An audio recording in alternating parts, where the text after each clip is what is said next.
Bismillahirrahmanirrahim. Assalamualaikum warahmatullahi wabarakatuh. Bertemu lagi dengan Bu Nova. Dalam pertemuan ini kita akan mempelajari tentang anatomi fisiologi tentang pembuluh darah. Jadi pada pertemuan yang sebelumnya kita sudah berbicara tentang sistem kardiovaskuler. Adapun pada saat kita berbicara sistem kardiovaskuler, kita tidak lepas berbicara tentang darah, jantung, dan pembuluh darah. Nah, pada pertemuan yang sebelumnya di kardiovaskular sudah Bu Nova sampaikan sekilas tentang masing-masing perbedaan dari vena, arteri, dan kapiler. Nanti pada pertemuan ini kita akan bahas sedikit lebih detail tentang macam-macam dari pembuluh darah tersebut. Jadi kalau Anda lihat pada tampilan PowerPoint slide ini adalah anatomi dari pembuluh darah. Jadi ada beberapa lapisan ya dari pembuluh darah, baik itu arteri, vena ataupun kapiler ya. Nah, pembuluh darah itu terdiri meliputi ada beberapa lapisan, yaitu lapisan luar yang disebut dengan tunika adventitia. Kemudian lapisan tengah dia disebut tunika media, dan lapisan paling dalam itu disebut dengan tunika intima.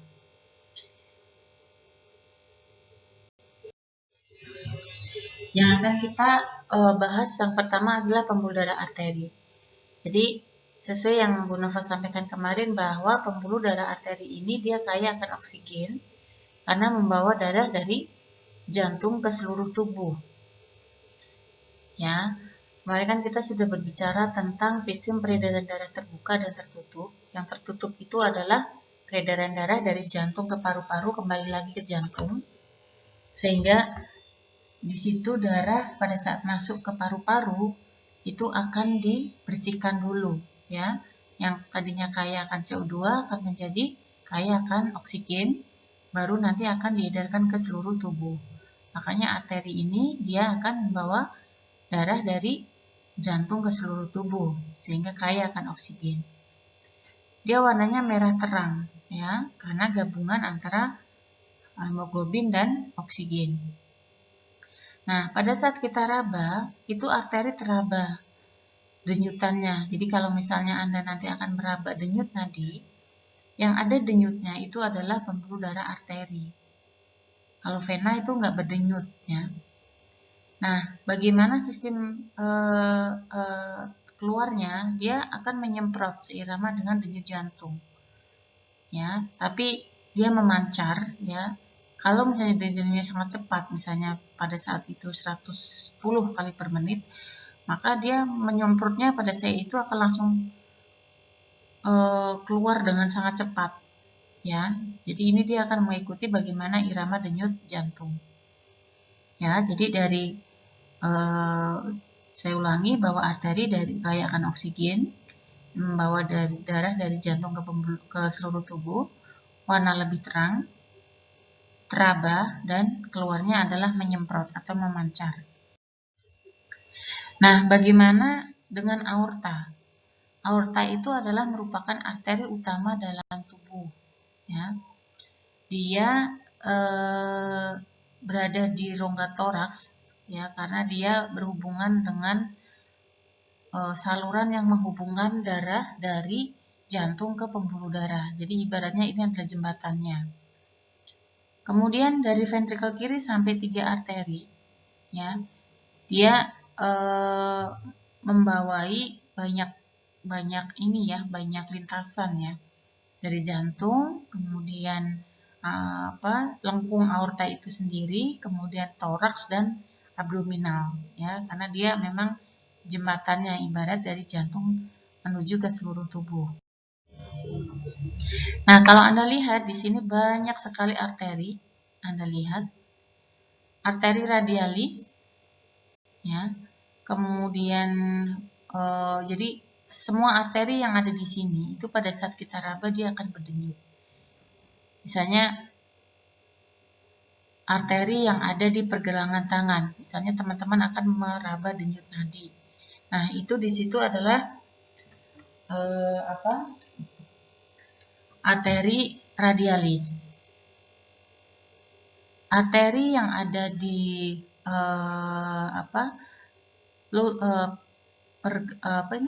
siku ya, di siku itu adalah disebut dengan arteri brachialis. Di punggung kaki itu adalah arteri medialis. Di belakang lutut itu arteri popliteal. Di femoral atau di selangkangan itu adalah arteri femoralis. Di dada itu adalah arteri apikal. Di leher itu arteri jugularis atau arteri karotis. Kemudian di pelipis kita, di pelipis kanan dan kiri ya. Pelipis itu yang sebelah mata itu adalah arteri temporalis. Jadi itu arteri-arteri yang nanti akan sering kita pakai untuk menghitung denyut tadi. Medialis itu di punggung kaki, tibialis itu di belakang lutut, femoralis itu di selangkangan, radialis itu di pergelangan tangan sejajar dengan ibu jari kita. Jadi teman-teman kalau mau meraba nadi itu sejajar dengan ibu jari. Kemudian brachialis itu di pergelangan siku ya. Kemudian apikal itu berarti di dada, denyut apikal ya. Kemudian karotis atau jugularis itu di leher, temporalis itu di pelipis ya. Nah, sekarang vena. Vena itu adalah kebalikan dari arteri.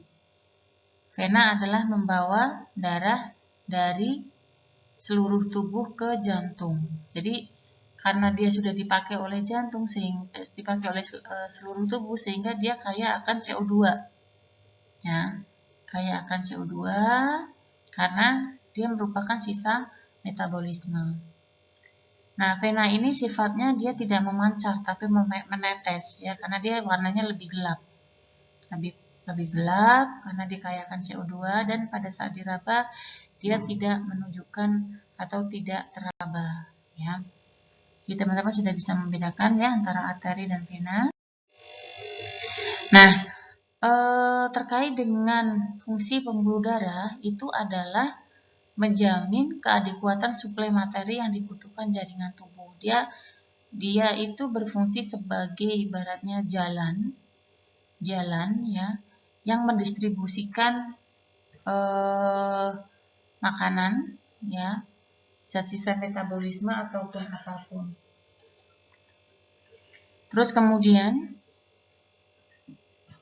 tentu saja dia tempat mengalirnya darah dari jantung ke seluruh jaringan tubuh atau sebaliknya. Nah, terus kemudian ini vena cava inferior. Jadi ini yang pintu masuk vena yang akan masuk ke jantung. Jadi misalnya kemarin kita sudah berbicara tentang sistem kardiovaskuler bahwa darah akan masuk ke jantung melalui vena cava inferior kalau dari bawah dan vena cava superior itu yang berada organ-organ yang berada di atas jantung. Jadi kalau yang di bawah itu ada renal ya atau ginjal, kemudian usus ya, terus kemudian daerah sakralis, sakrum dan lain sebagainya, hepar. Itu kan semua organ yang ada di bawah jantung. Dia akan masuk ke jantung itu melalui vena cava inferior. Di situ sudah ada pintu-pintunya, sudah ada jalurnya sendiri ya. Jadi tidak crowded ya. Tuh. Nah, ini yang tadi Bu Nova sampaikan bahwa ini vena ada vena radialis di pergelangan tangan, kemudian vena antekubiti di pergelangan siku ya. Vena brachialis, kemudian sepalik itu di deltoid atau di lengan atas. Kemudian jugularis itu di leher. Ya. Ini arteri yang tadi Bu Nova sudah sampaikan ya. Arteri dan vena. Jadi biasanya identik kalau vena itu digambarkan dengan warna biru. Kalau merah itu identik dengan arteri ya. Nah, ini adalah strukturnya. Ini struktur dari pembuluh darah yang tadi terdiri dari 3 lapisan. Lapisan intima itu lapisan yang paling luar. Tunika yang adventsia itu yang tengah ya. Media ya, media tengah. Nah, jadi Anda harus bisa membedakan bahwa pembuluh darah itu memang ada 3 ya, arteri, kapila, dan vena. Nah, terus kemudian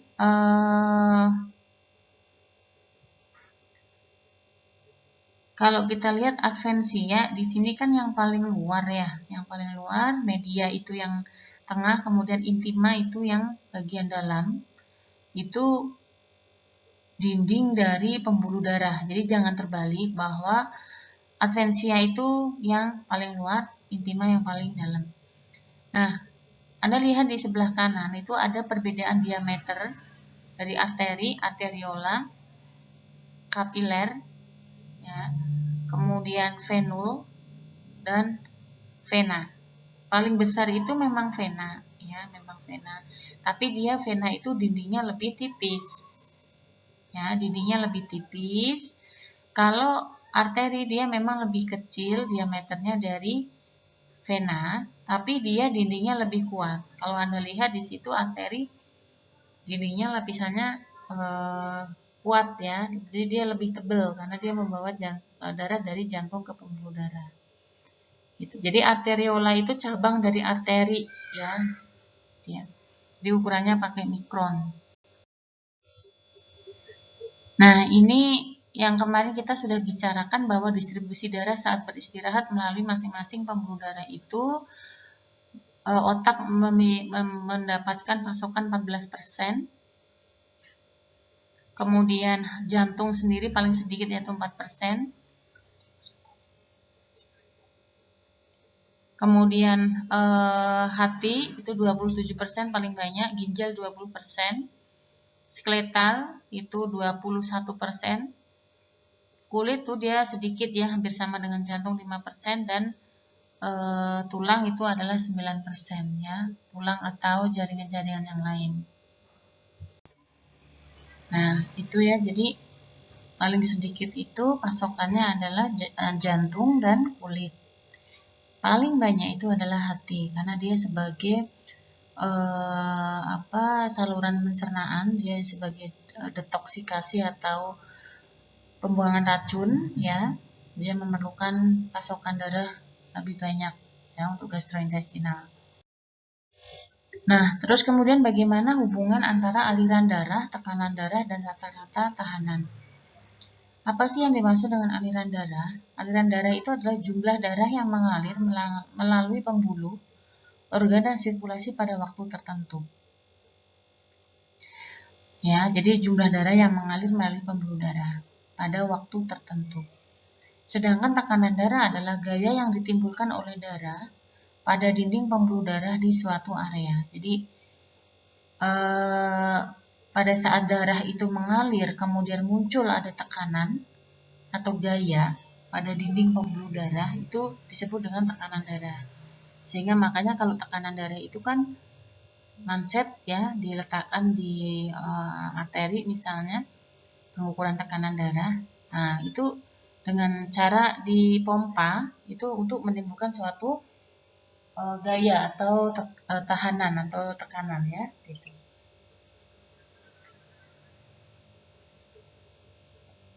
Terus kemudian tahanan, daya yang diberikan pembuluh darah untuk menahan aliran darah ya. Jadi tahanan ini akan ditentukan oleh kekentalan atau keenceran viskositas darah. Jadi kental encernya darah, panjang dan diameter pembuluh darah. Ini kemarin sudah Bu Nova sampaikan di sistem kardiovaskuler ya, bahwa beberapa faktor yang mempengaruhi dari tekanan darah itu meliputi kekentalan darah atau viskositas, panjang dan diameter pembuluh darah. Nah, untuk mengetahui berapa aliran darah yang mengalir di suatu pembuluh darah, itu ada yang dengan rumus perbedaan tekanan darah dibagi dengan tahanan perifer. Ya, tapi ini kita tidak perlu bahas secara detail ya. Intinya Anda sudah tahu bahwa aliran darah yang masuk ke dalam pembuluh darah itu tergantung dari tadi ya, ada tahanan ya, ada panjang, viskositas dan diameter pembuluh darah. Nah, dengan adanya perbedaan tekanan itu tadi dan tahanan perifer itu akan mengakibatkan berapa jumlah aliran darah yang mengalir. Nah, ini yang tadi sudah Bu Nova sampaikan bahwa arteri itu sebagai jalur cepat karena dia mempunyai diameter yang lebih besar. Karena dia menghasilkan reservoir tekanan, yaitu menghasilkan gaya pendorong saat jantung relaksasi. Dia sangat elastis sekali, dia sangat tebal ya. Karena dia membawa darah dari jantung. Jadi pada saat jantung itu akan memompakan atau menyemprotkan dari ke seluruh tubuh, darah ke seluruh tubuh, itu ditopang dengan dinding arteri yang sangat tebal dan sangat elastis. Bayangkan kalau tidak tebal dan tidak elastis, dia tidak akan kuat ya. Nah, ini adalah contoh bagaimana reservoir tekanan. Pada saat kontraksi ventrikel pada poin 1 ya, itu katup dari semilunaris ya, atau katup mitralis ya. Kemarin kan kita di jantung sudah berbicara tentang katup trikuspid dan katup mitralis. Jadi katup mitralis itu sama dengan katup semilunaris ya. Nah, dia akan menyemprotkan darah ke aorta ya, ke aorta.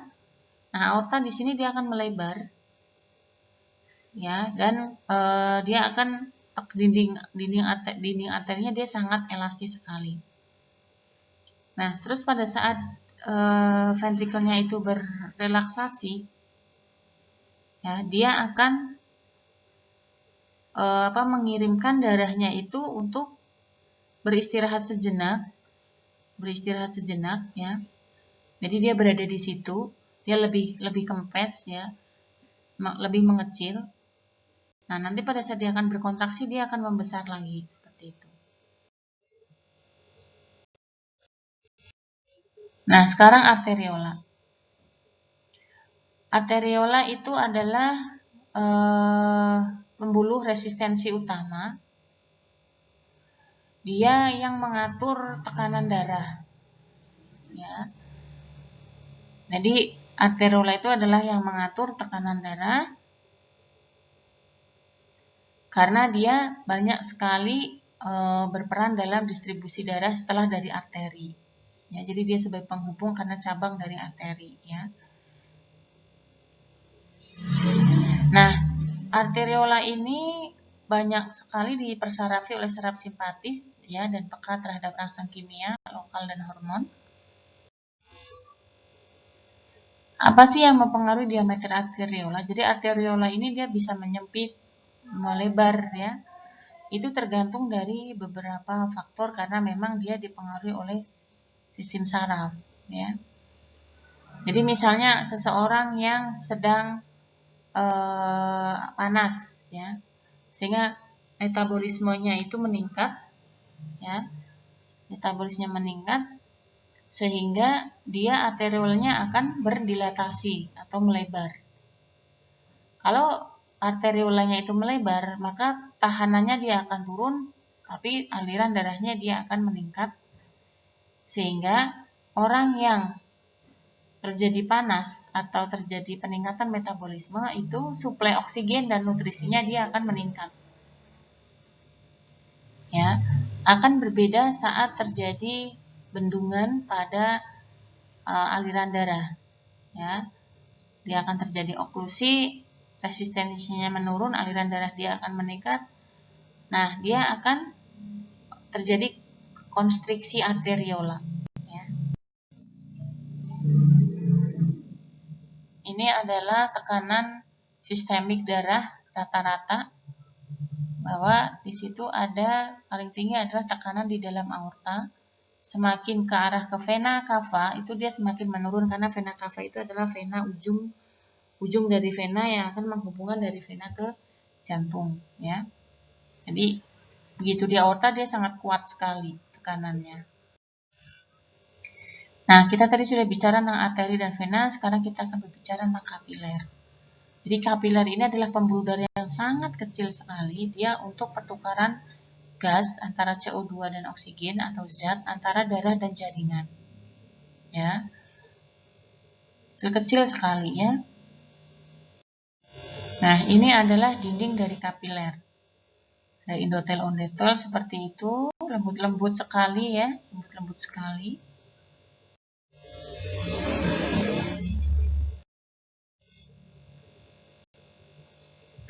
Nah, kalau Anda lihat di sini seperti jaring-jaring ya, jaring-jaring.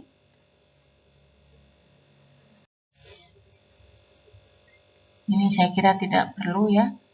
Jadi kalau pengaruh tingkat aktivitas metabolik terhadap jumlah kapiler, jadi kalau terjadi peningkatan metabolik kita meningkat, ya, entah kita misalnya habis olahraga, karena suhu panas dan lain sebagainya, itu akan terjadi peningkatan aliran darah ya di dalam tubuh kita. Ya, jadi kapiler pun dia akan meningkat dengan tajam, aliran darah akan meningkat dengan tajam. Sehingga kalau peningkatan metabolik itu pasti jantungnya akan berdetak dengan kencang ya. Nah, ini adalah bagaimana fungsi dari kapiler, terjadi proses filtrasi atau penyaringan dan absorpsi atau penyerapan. Ya. Kecil-kecil sekali, dia membalut semua organ yang ada di dalam tubuh kita. Misalnya alveoli. Kita tahu alveoli itu adalah ada di paru-paru kita, atau misalnya di glomerulus ya, itu ada kapilernya juga. Nah, itu adalah tempat untuk pertukaran gas ya, terjadi filtrasi dan absorpsi. Limfatik tidak Bu Nova bahas karena kemarin sudah kita bahas. Ya, dia sebagai sistem imun. Nah, ini adalah vena. Rata-rata tekanan vena itu kita 4-5 mm Hg. Kalau kita berbicara dia sebagai reservoir darah ya, jalan untuk kembali ke jantung. Dari seluruh tubuh ke jantung. Nah, apabila aliran balik vena itu dia bisa kembali ya, volume darah yang masuk ke tiap atrium per menit dari vena. Ya, jadi namanya adalah venous return, dari aliran balik vena.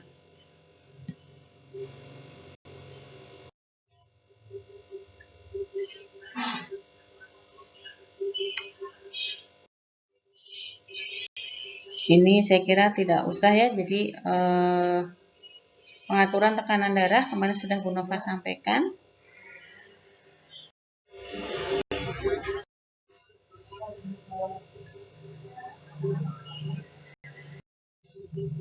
Nah, apabila seseorang terjadi hipotensi ortostatik, jadi hipotensi ortostatik itu adalah misalnya kita habis duduk atau berdiri setelah itu duduk, itu kan kita terasa pusing ya. Itu disebut dengan hipotensi ortostatik. Karena apa? Kenapa kita bisa seperti itu? Misalnya kita habis duduk kemudian kita berdiri pusing. Itu karena terjadi penurunan tekanan darah ke tubuh yang lebih atas. Dia lambat, ya, aliran darahnya lambat sehingga kita pening, pusing kalau dari duduk ke berdiri, ya.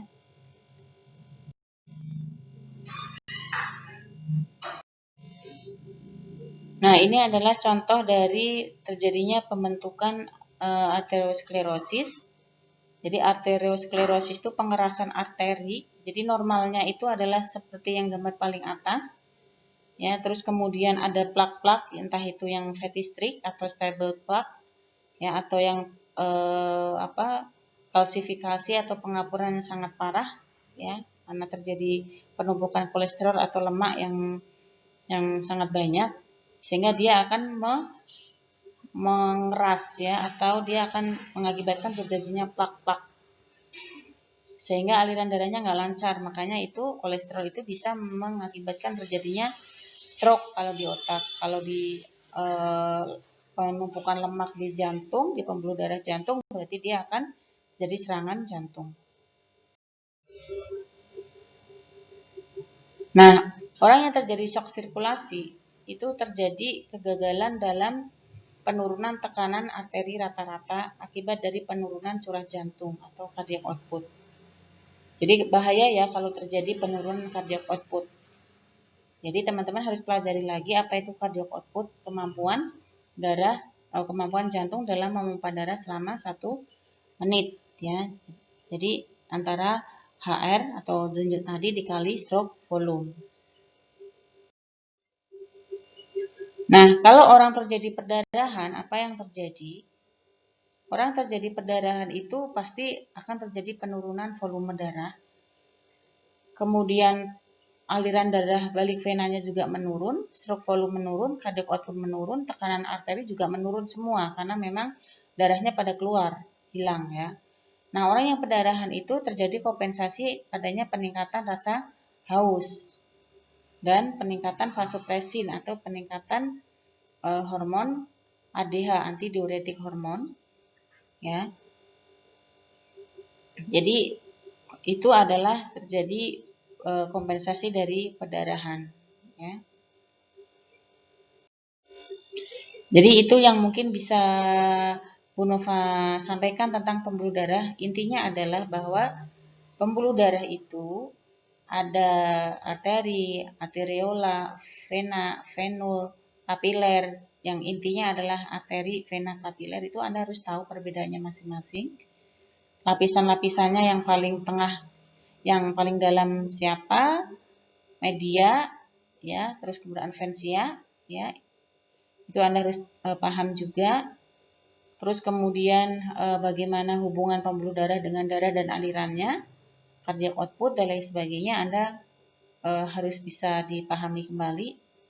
Diputar berulang-ulang, Anda buat rangkumannya kecil. Kemudian pada sesi berikutnya pertemuan live Zoom, kita akan lakukan evaluasi ya. Jadi meskipun Anda belajar di rumah, Anda tetap harus mempunyai target, Anda paham sampai di mana gitu ya. Tidak hanya sekedar mendengarkan, tetapi Anda harus bisa memahami. Ya, terima kasih. Wassalamualaikum warahmatullahi wabarakatuh.